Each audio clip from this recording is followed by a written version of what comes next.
of thousands are marching to the capital to demand the government start policing block যেখানে space. The লাখো marchers want Janata a blasphemy একত্রিত law হয়ে for রাজপথে সালাত আদায় করছেন।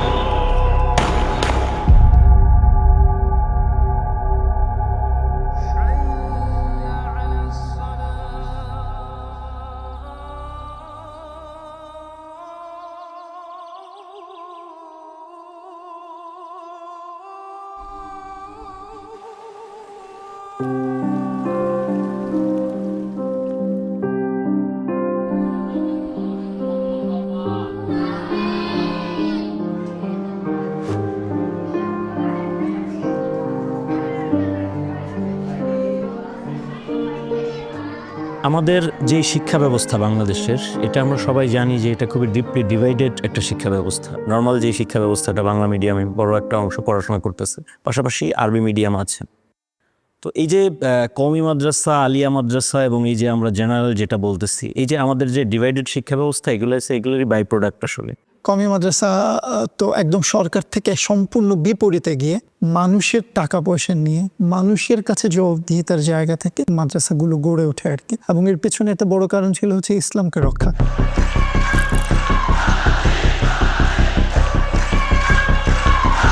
প্রত্যেকের ব্যক্তি স্বাধীনতা আছে, তবে সে যে কোনো নাস্তিকতা চর্চা করতে পারে। ইসলাম বিদ্বেষী নাস্তিক যারা আছে, যারা ইসলামের নাস্তিকতার নাম নিয়ে ইসলামকে কি করে অবমাননা করে, ইসলামের যে পরিচিতিগুলো আছে, আইকনিক যে জিনিসগুলো আছে, বিভিন্ন সময় কটূক্তি করে, এগুলো বিরোধিতা করি আমরা। যুদ্ধাপরাধীর বিচারের দাবিতে বিভিন্ন ব্লগাররা লেখালেখি শুরু করলো। লিখতে গিয়ে দেখা গেল যুদ্ধাপরাধীর পাশাপাশি আল্লাহ এবং তার রসুল সাল্লাল্লাহু আলাইহি ওয়াসাল্লামকে অবমাননা করে অনেক ব্লগে লেখালেখি হচ্ছে। বিচার হতে পারে অপরাধী হলে, কিন্তু বিচারের নামে এখানে আল্লাহ রসুল নাম আসবে কেন, সাহাবা কেন আসবে কেন, বুঝতে না, এটা যাচ্ছে অন্যদিকে। আমাদের দাবি ছিল আমরা বাংলাদেশের যতগুলো ধর্ম আছে, যতগুলো ধর্মীয় জনগোষ্ঠী আছে, প্রত্যেকের আমরা সুরক্ষা চাচ্ছি। কেউ যেন কারো ধর্ম নিয়ে অবমাননা করতে না পারে। 5 মে 2013 ধর্মীয় বিষয়ে 13 দফা দাবিতে শাপলা চত্বরে হেফাজতে ইসলামীর লং মার্চ ও সমাবেশ কর্মসূচি। আসলে আমরা যে শাপলা চত্বর অবস্থান নিয়েছিলাম, এটা আমাদের নাগরিক অধিকার ছিল। গণতান্ত্রিক দেশে আন্দোলনের অধিকার তো সবার আছে এবং সবকিছু নিয়ে তারা আন্দোলন করতে পারবে যতক্ষণ না অন্যের ক্ষতি হয়। গোলাপশাহ মাজার পর্যন্ত আসছি গুলিস্তান, তখন দেখলাম যে গোলাপশাহ মাজারের দক্ষিণ পাশে অর্থাৎ বাইতুল মোকাররমের দক্ষিণ গেটে বই পুস্তকের দোকানগুলোতে আগুন লাগাই দেওয়া হয়েছে, খুব মারামারি হচ্ছে। আমাদের প্রত্যেকের অনেকের তখন জুজদান সহ কোরআন ছিল আমাদের বুকে। সোজাসুজি ডানে বামে বড় বড় ব্যাংক ইত্যাদি বড় বড় সাইনবোর্ড, যে একটা লাইট আছে, সাইনবোর্ডের লাইটটা বন্ধ, পুরনো একটা কবর অন্ধকার হয়ে গেছে। রাত্রেবেলা বাতি নিভিয়ে কোন সরকার তার নাগরিক উপর গুলি চালাইতে পারে? যখন চতুর্দিকে হামলা, তখন ওই মুহূর্তে আমাদের স্টেজের সামনে 5টা লাশ ছিল।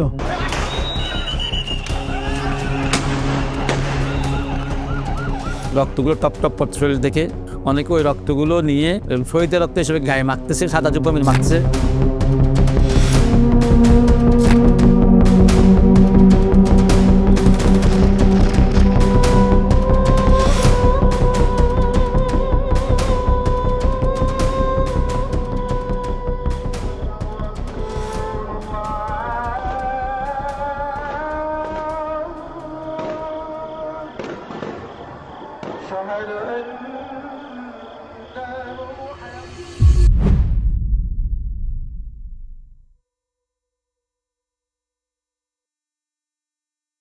রাষ্ট্রযন্ত্র কিভাবে জঙ্গি ফ্রেমিং করে আমাদের কাছে উপস্থাপন করেছে, সেই সব ইতিহাসও আমাদের জানা।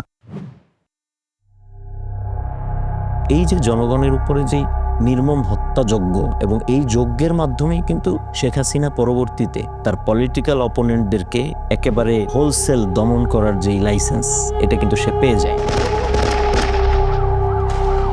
শেষ পর্যন্ত আমরা যে চিত্রটা দেখি, হেফাজতকে একটা স্টেটমেন্ট পর্যন্ত 6 তারিখে দিতে দেওয়া হয়নি। পরবর্তী যে সময়টা, সেই সময় আমরা আমাদের ওস্তাদদের প্রতি প্রচণ্ড আস্থাহীনতায় ভুগেছি। আমাদের যারা শাহাদাত বরণ করেছে তাদের হিসাবেই আমরা খুঁজে পাইনি একটা দীর্ঘ সময়।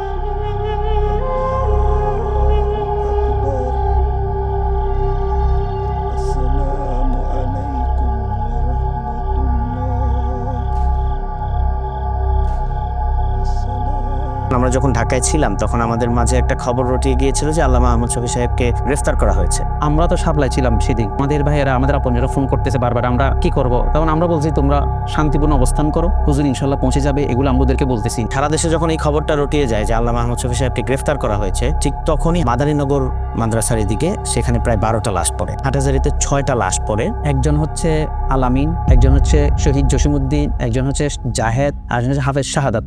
শাহাদাত গুলি খাওয়ার পর নাকি এখানে হাটদারি মাথার সামনে যে খুঁটি ছিল ওইখানে নাকি গুলিবিদ্ধ হয়েছে, ওখান থেকে হাটদারি মেডিকেলে নিছে, ওখানে চিকিৎসা দেয় নাই। আমি হাফেজের বাপ হইতে পারছি, হাফেজদের মাথা ভিতরে নুরে টুপি পারাবে, এগুলো বয়ান আমি শুনতাম। ছেলের নিয়ে যে ওখানে মাদ্রাসা পারাবো, আলেম হবে, এটা আশঙ্কা অনেক আশা ছিল না আমার। এখনো ফ্যামিলির মধ্যে সবাই, আমার আম্মা পর্যন্ত কান্নাকাটি করে।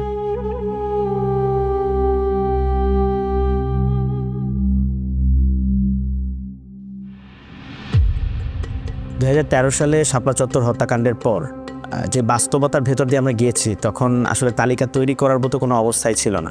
আমরা দেখেছি যে যখন অধিকারের পক্ষ থেকে একটি তালিকা প্রকাশ করা হলো, সেই তালিকার উপর ভিত্তি করে অধিকারের আদিলুর রহমান সাহেবের উপর কী পরিমাণ টর্চার হয়েছিল, সেই জায়গা থেকে আসলে তালিকা তৈরির বিষয়টা বাস্তবতা বিবর্জিত ছিল, সেটা সম্ভব ছিল না। হাসিনা তখন বুঝতে পেরেছিল যে কওমি মাদ্রাসার ছাত্রদের এই আন্দোলন 2013 সালের স্বতঃস্ফূর্ত এই আন্দোলন মুসলমানদেরকে আপামর জনতাকেও তারা ইনভলভ করতে পেরেছিল। সেটা শুধুমাত্র রাজনৈতিক কারণে হয় নাই, তো এর পেছনে একটা সামাজিক প্রেক্ষাপট ছিল। সেই সামাজিক জায়গা থেকে এমন একটা টুল ব্যবহার করতে হবে যেটাকে আসলে কওমি মাদ্রাসার ছাত্রদের, শিক্ষার্থীদের স্বার্থ সংশ্লিষ্ট বিষয়ের সাথে যায়। আমাদেরকে সরকার যদিও একটি কওমি শিক্ষার্থীর একটা সমমান মর্যাদার একটি সার্টিফিকেট দিয়েছে, কিন্তু সেটাও কোনো কাজের না। এমনকি ধর্ম মন্ত্রণালয়ে গিয়ে দেখবেন যে ওখানে লেখা আছে যেখানে দাওরা হাদিস মাস্টার্সের কোনো সনদ সত্যায়িত করা হয় না। এই যে মাস্টার্সের মান সে দিল, এই মাস্টার্সের মান দিয়ে গভর্নমেন্ট নিশ্চয়ই জানে যে সে এটা দিয়ে কিছু করতে পারবে না, সেটা দিয়ে না কোথাও সরকারি চাকরিতে অ্যাপ্লাই করতে পারবে, বিসিএস টিসিএস দেওয়া এগুলো তো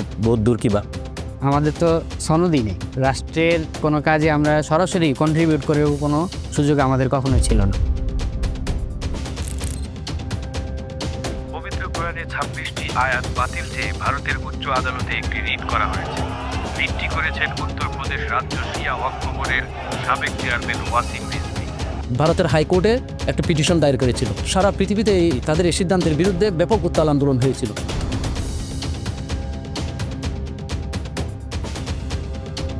Prime Minister Sheikh Hasina welcomed India's leader with warmth and praise, but activists say as those fortunes have grown, human rights have deteriorated. 2021 সালে যে আন্দোলনটা ছিল সেটা মূলত মোদী বিরোধী আন্দোলন নামে পরিচিত।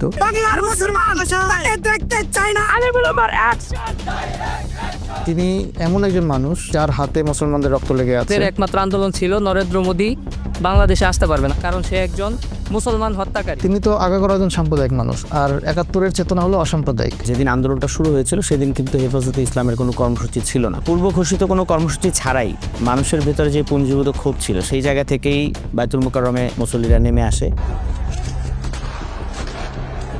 প্রথমত বাইতুল মুকাররমে শান্তিপূর্ণ প্রতিবাদ করা হয়েছিল, সেখানে লাঠিচার্জ করা হলো ছাত্রলীগের কর্মীরা, লাঠিচার্জ করা হলো মসজিদের ভিতরে।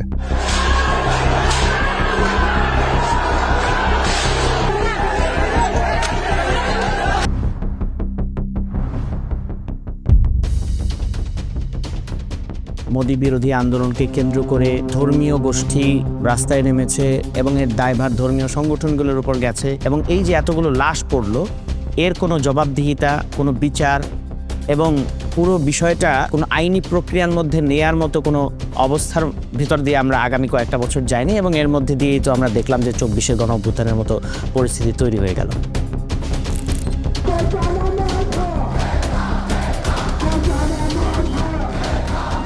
আমি একজন মুক্তিযোদ্ধার সন্তান। মুক্তিযোদ্ধার সন্তান, নাতিপুতিরা কেউ মেধাবী নেই, রাজাকারের বাচ্চারা নাতিপুতি হলো মেধাবী, তাই না? ছোটবেলা থেকেই শুধুমাত্র দাড়ি টুপি থাকার কারণে রাষ্ট্র আমাকে আলাদা লেন্সে দেখার একটা প্রবণতা আমি লক্ষ্য করতে পারলাম।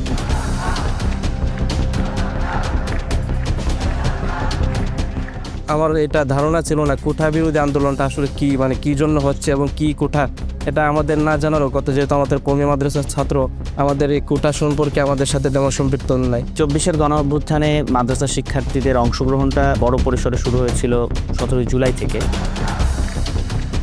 প্রত্যেক যুগেই আপনারা দেখবেন যে আলেম ওলামারা এই লাইনের যারা ছিল এবং কারো উপর জুলুম হয় তারা আর কখনো ঘরে বসে থাকে না। কমি অঙ্গনরা তারা এরকম একটা সাপোর্ট যে তারা মাঠে নামলে কোনো কিছুকে ছাড় দেয় না। কওমি মাদ্রাসার শিক্ষার্থীরা যেরকম আন্দোলনে অংশগ্রহণ করে, আমাদের আলিয়া মাদ্রাসা থেকেও সেরকমভাবে অংশগ্রহণ করা হয়, কিন্তু সেটা হাইলাইট করা যায় না এই কারণে যেহেতু আমরা সরকারের ধারস্থ বা সরকার কেন্দ্রিক আমাদের প্রতিষ্ঠানগুলো। মাদ্রাসার শিক্ষার্থীরা 2024 সালে তারা একান্তই নামছে তার নিজের ভাইয়ের রক্তের হিস্সা নিতে। আবু সাইদ মৃত্যু হলো 16 তারিখে, এরপরে শহীদ আমিন, এরপর ওয়াসিম। মানুষকে অবিচারে টার্গেট কিলিং করতেছে, মাথায় গুলি করতেছে।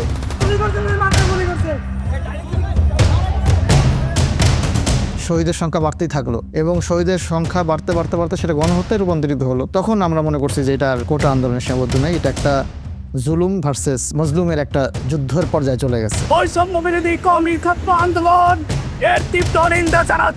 এইভাবে আমি মাদ্রাসায় পড়ে থাকলে হবে না, এই ছাত্রদের পাশে দাঁড়ানো দরকার এবং তাদেরকে সহযোগিতা করা দরকার। কিন্তু আমার এটা একটা চিন্তাধারা ছিল সবসময় যে হয়তো একটা সময় আমরা যদি এইভাবে সকলেই নামি, মাদ্রাসার ছাত্ররা নামতেছে, স্কুল কলেজের ছাত্ররা নামতেছে, সাধারণ মানুষ নামতেছে, তাহলে হয়তো একটা সময় আমাদের দাবিগুলো, সাধারণ ছাত্র জনতার দাবিগুলো মেনে নেবে আর মারবে না। হঠাৎ করে আমার হাতে জানি কেমন কোন জায়গা থেকে কীভাবে আমি বুঝতে পারলাম না, আমার হাতে একটা বুলেট লেগে গেল। আমার হাতে হঠাৎ করে কীভাবে যে গুলিটা লাগলো আমি বুঝলাম, আমার মনে হয়েছে যে কেউ কূপ দিয়ে আমার হাতটা ফেলে দিছে। এই অবস্থায় দেখতেছি যে ছাত্রলীগের প্রায় 50-60 জন আছে, হাসপাতালের উপর আক্রমণ করছে। তো এই সময় যে ডাক্তার নার্সরা যে ভূমিকাটা পালন করছেন, আসলে এই আন্দোলনে প্রত্যেকের ভূমিকা ছিল। ওনারা যে কাজটা করছেন এটা দেখার পরে আমার সেই সময় আমি দেখতেছি আর চোখে পানি পড়তেছিল যে ডাক্তাররা, কিছু ডাক্তার আর ওয়ার্ড বয় নার্স যারা ছিল তারা হাঁটু গেড়ে বসে তাদের কাছে মাপ চাচ্ছে। এদেরকে আর মাইরেন না, এদেরকে ছেড়ে দেন, এরা মরা, এরকম ভাই মাপ চাচ্ছে ওরা। আমি তখন বলতেছি যে আসলে ওরা মানে এই সময়টার কথা আমি বলতে পারি না আসলে যে এরা কতটুক মানে জালিম হলে তারা এই কাজগুলো করতে পারে, কতটুকু মানে তাদের সাথে আমাদের বিরোধিতাটা কী ছিল, আমরা তাদেরকে কি ক্ষতি করছিলাম। সবচাইতে ধ্বংসযোগ্য মানুষের উপর নিপীড়ন যেটা হয়েছিল 4 তারিখ এবং 5 তারিখ। মাদ্রাসা শিক্ষার্থীদের আসলে কি পরিমাণ অংশগ্রহণ ছিল? প্রায় 102 জন আলেম শিক্ষার্থী, মাদ্রাসা শিক্ষার্থী এই জুলাই গণ অভ্যুত্থানে শহীদ হয়েছে। সাদা আলখাল্লা পরা ব্যক্তি যাকে পেটানোর পর গুলি করা হয় তার নাম খুবাইব আহমেদ।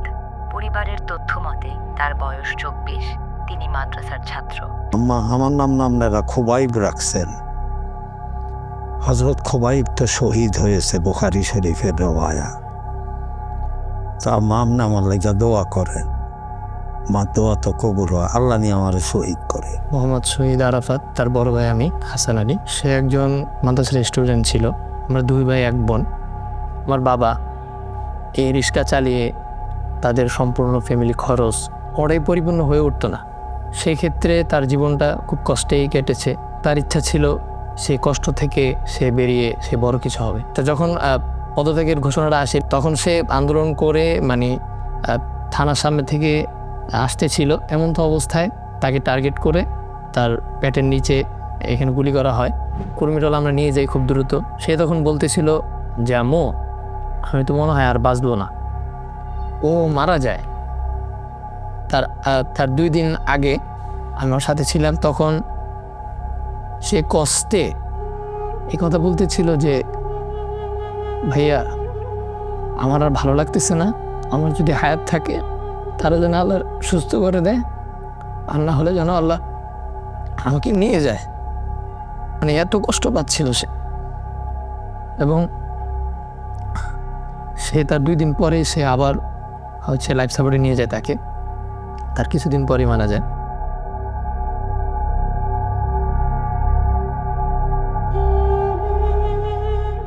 যাত্রাবাড়ি এই 24-এর গণঅভ্যুত্থানের সবচাইতে একটা লাইট হাউস।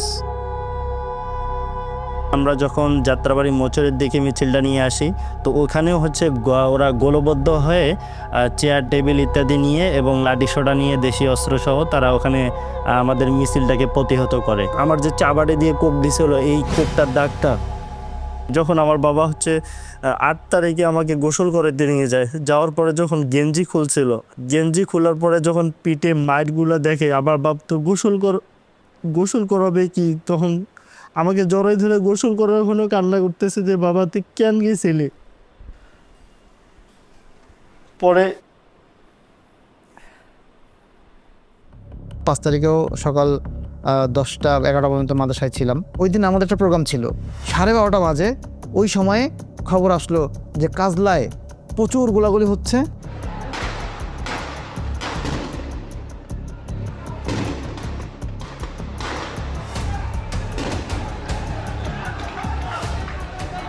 আমাদের যাত্রাবাড়ি বড় মাদ্রাসার শিক্ষার্থী 3 জন তারা মানে শহীদ হয়েছে। একজন শিক্ষার্থী মাকসুদুর রহমান, সে আসলো হলো একটা রক্তমাখা বিশাল একটা জুব্বা নিয়ে। যাত্রাবাড়িতে আগুনে একদম কালো ধোঁয়ায়িত। তখনই সংবাদ আমরা পাই যে শেখ হাসিনা অলমোস্ট গন।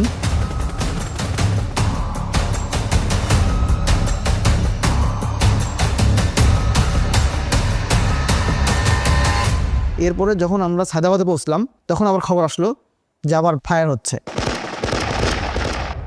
ওই সময় শেখ হাসিনা পদত্যাগ করেছিল শুনেছিলাম, তখন পুলিশরা অতর্কিত আমাদের উপর হামলা করছে, তখন ব্রাশ ফায়ার করছে ভিতর থেকে গুলি করার পর ওনারা গেট থেকে বেরিয়ে আসছে। তখন আমরা ছিলাম থানার একবারে সামনে। ওই সময় যারা একটু পিছনে ছিল ওনারা সরে যেতে পারছে, আমরা সরে যেতে পারিনি। তখন আমাদের উপর এরকমভাবে গুলি করছে যা বলার মতো না। আমার চোখের সামনে যে লাশগুলো দেখছি, ওই সময় মৃত্যুর একটা প্রস্তুতি নিয়ে নিয়েছিলাম, হয়তো মৃত্যু হবে নয়তো বাঁচব।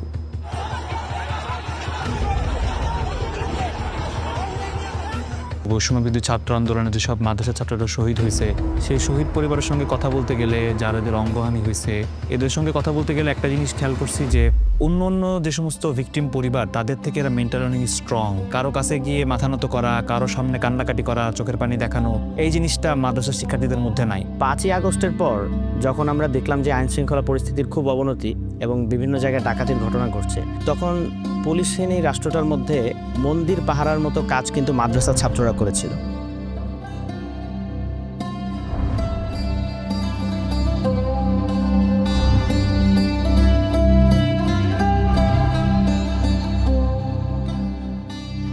এবং ট্রাফিক কন্ট্রোলিং থেকে নিয়ে শুরু করে পরবর্তীতে বন্যার যে বিপর্যয় তৈরি হলো বাংলাদেশে, সেই বিপর্যয়ের পরে সাধারণ জনগণ, আপামর জনতা, সর্বস্তরের জনগণ যেমনিভাবে এই বন্যা পরিস্থিতিকে মোকাবেলায় একসাথে কাজ করলো, মাদ্রাসা শিক্ষার্থীরাও তাদের জায়গা থেকে সর্বাত্মকভাবে এই কার্যক্রমে অংশগ্রহণ করেছে। জুলাই আগস্টের আন্দোলনকে দেয়ালে দেয়ালে ধারণ করে রাখতে শিক্ষার্থীরা যেমনিভাবে তাদের ভাষাগুলো লিখে রাখছিল, সেই জায়গা থেকেও কিন্তু মাদ্রাসা শিক্ষার্থীরা পিছিয়ে ছিল না। তারা কিন্তু তাদের মতো করে তাদের যে ক্যালিগ্রাফিক দক্ষতা, সেটাকে কিন্তু গ্রাফিতির ভাষায় বিভিন্ন দেয়ালে অঙ্কন করে রাখছিল। আমাদের সমাজে যে একটা ট্যাবু ছিল যে মাদ্রাসা শিক্ষার্থীরা রং তুলির সাথে কোনো সম্পর্ক রাখে না, সেই ট্যাবুকেও কিন্তু 5ই আগস্টের পর শিক্ষার্থীরা ভেঙে দিয়েছে এবং তারাও যে মূলধারায় বিপ্লবের ভাষা তাদের মতো করে লিখতে জানে, তারা কিন্তু সেটা প্রমাণ করে দেখিয়েছে। শাহবাগের শাপলার বাইনারি ভেঙে যাওয়া এবং এটার প্রেক্ষিতেই কিন্তু জুলাই অভ্যুত্থানটা সফল হয়েছে। কেউ আলাদাভাবে কোশ্চেন তুলে নেই যে কে হেফাজতপন্থী, কে শাহবাগপন্থী। যে কোনো পরিস্থিতির সমাধানের জন্য যেটা দরকার সেটা হলো পক্ষগুলির ভালো নিয়ত, এখলাস যেটাকে বলে। এই এখলাসের যদি না থাকে তাহলে আপনি আসলে দ্বন্দ্বগুলি মীমাংসা করতে পারবেন না। এত বড় একটা জনগোষ্ঠীকে বাইরে রেখে, আদার করে, বিচ্ছিন্ন করে আপনি একটা সমৃদ্ধ দেশটা তৈরি করতে পারবেন না। সাদা জুব্বা পরিহিত শুভ্র সফেদ নিষ্পাপ মাদ্রাসার শিক্ষার্থীরা, তালবে এলেমরা 2013 সালে, 2021 সালে এবং 2024 সালেও গণ অভ্যুত্থানে তাদের যে সাদা জুব্বা রক্তে রঞ্জিত করার মাধ্যমে, লাল করার মাধ্যমে আমাদেরকে এই বার্তাটাই দিছে যে শহীদদের কাতারে সবাই সমান।